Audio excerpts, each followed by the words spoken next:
আসসালামু আলাইকুম। স্বাগত সবাইকে। শীতকাল মানেই হচ্ছে কবজি ডুবিয়ে সবজি খাবার দিন। তাই এবারে শীতের শুরু থেকে আপনাদের সাথে অনেকগুলো সবজির রেসিপি শেয়ার করেছি। আর সেই ধারাবাহিকতায় আমার আজকের রেসিপি হচ্ছে সবজি পোলাও। এটা খেতে যে কতটা টেস্টি সেটা বানিয়ে না খাওয়া পর্যন্ত বোঝা যাবে না। তাই আপনাদের কাছে আমার অনুরোধ রইল, ভিডিও দেখা শেষ করেই চলে যাবেন রান্নাঘরে এই মজাদার সবজি পোলাও বানাতে। আর সেজন্য আপনার রান্নাঘরে থাকা যে কোনো সবজি দিয়ে আপনি এটা তৈরি করতে পারেন। যেমন আজকে আমার কাছে যা যা সবজি আছে তার থেকে আমি ফুলকপি, ব্রকলি, বরবটি, গাজর আর মটরশুঁটি নিয়েছি। চলুন তাহলে এবার শুরু করা যাক। প্রথমে আমি পোলাওয়ের জন্য চালটাকে রেডি করে নিব। আর আমি এখানে কালো জিরা চাল ব্যবহার করছি, আপনি চাইলে বাসমতি বা চিনি গুঁড়াও নিতে পারেন। আমি 1.5 কাপ চাল নিলাম। এখন এটাকে ধুয়ে নিতে হবে। একটু কচলে ধুবো যাতে এর ওপরের ময়লাটা সরে যায়। সেই সঙ্গে আমরা পোলাও রান্না করতে গেলে সব সময় চাই যে আমাদের পোলাওটা যাতে ঝরঝরে হয়। আর সেটার জন্য সব থেকে প্রয়োজন হচ্ছে এই চালটাকে খুব ভালো করে ধোয়া। বারবার এভাবে কচলে ধুলে দেখবেন যে চালের পানিটা সাদা হয়ে যাচ্ছে। এর কারণ হচ্ছে চাল থেকে স্টার্চটা বের হচ্ছে। তো আপনি যতক্ষণ এই পানিটা একদম পরিষ্কার টলটলা না হয় ততক্ষণ যদি চালটাকে ধুন, আপনার পোলাও ডেফিনেটলি অনেক ঝরঝরা হবে যদি রান্নার সময় পানি বেশি না দেন।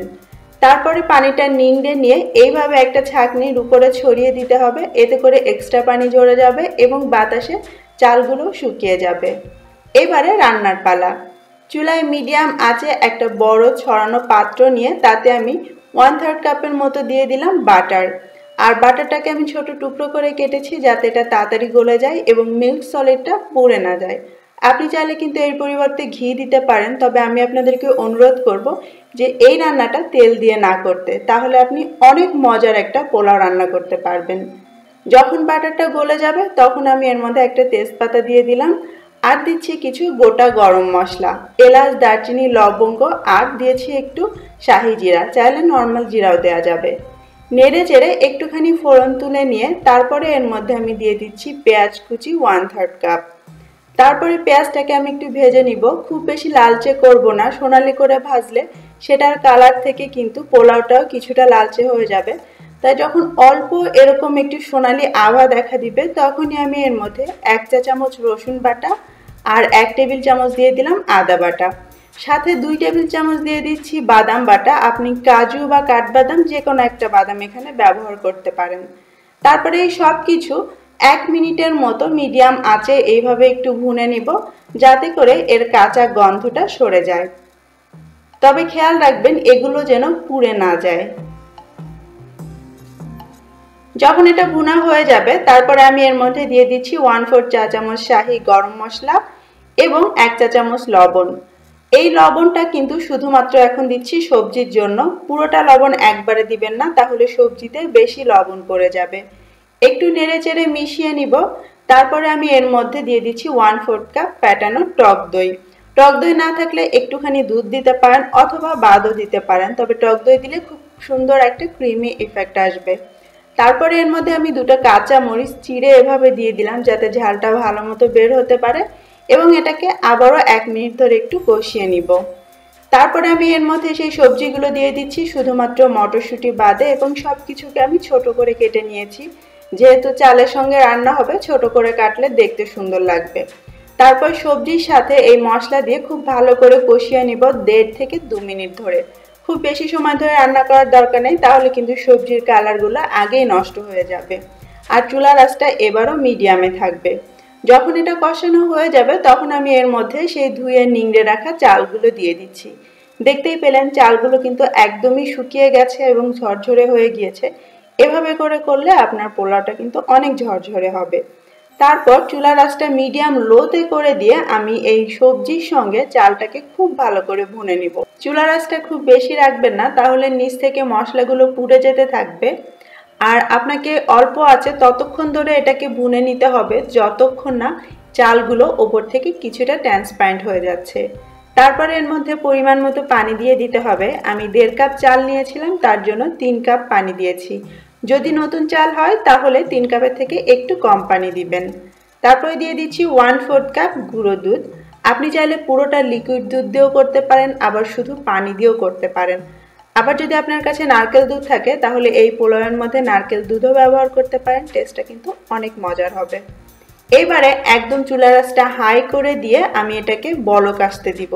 আর হ্যাঁ, আমি এখানে গরম পানি ব্যবহার করেছিলাম। যখন এরকম বলক এসে যাবে এবং পানি কিছুটা টেনে যাবে তখন খুবই আলতো করে নেড়ে দিতে হবে। খুব বেশি নাড়াচাড়া করতে যাবেন না, তাহলে কিন্তু আবার চালগুলো ভেঙে যাবে। আর মনে করে অবশ্যই লবণটা একবার চেখে নেবেন। এই পর্যায়ে পানিতে লবণের পরিমাণ বেশি হলেই রান্নার পরে সেটা ঠিকঠাক মতো হবে। আমার কিছু লবণের দরকার ছিল, সেটা দিয়ে দিলাম। একই সাথে দিয়ে দিব সেই মটরশুঁটি। যখন এরকম পানিটা প্রায় টেনে আসবে সেই পর্যায়ে মটরশুঁটি দিবেন, তাহলে কালারটাও ঠিক থাকবে এবং এটা সেদ্ধও হবে। 1 টেবিল চামচ দিয়ে দিলাম চিনি, খুবই জরুরি, এই পোলাওয়ের জন্য টেস্টটা অসাধারণ করে দেয়, তবে আপনি চাইলে বাদ দিতে পারেন। আলতো করে এটাকে নেড়ে মিশিয়ে দিতে হবে, বেশি ঘাটাঘাটি করা যাবে না, তাহলে আবার চালগুলো ভেঙে যাবে। তারপরে ওপর থেকে একটু সমান করে দিয়ে এইবার আমি এটাকে দমে দিব। দেখতেই পাচ্ছেন খুব বেশি পানি নেই, তাই চুলার আঁচটাকে এবারে আমি করে দিব একদম লো। আর তার আগে এর মধ্যে আমি কয়েকটা কাঁচামরিচ দিয়ে দিচ্ছি শুধুমাত্র ফ্লেভারের জন্য, এবং এটা আমি আস্তই দিয়েছি। ঢাকনা দিয়ে দিচ্ছি এবং একদম লো আছে আমি এটাকে রেখে দিব 10 থেকে 12 মিনিটের জন্য।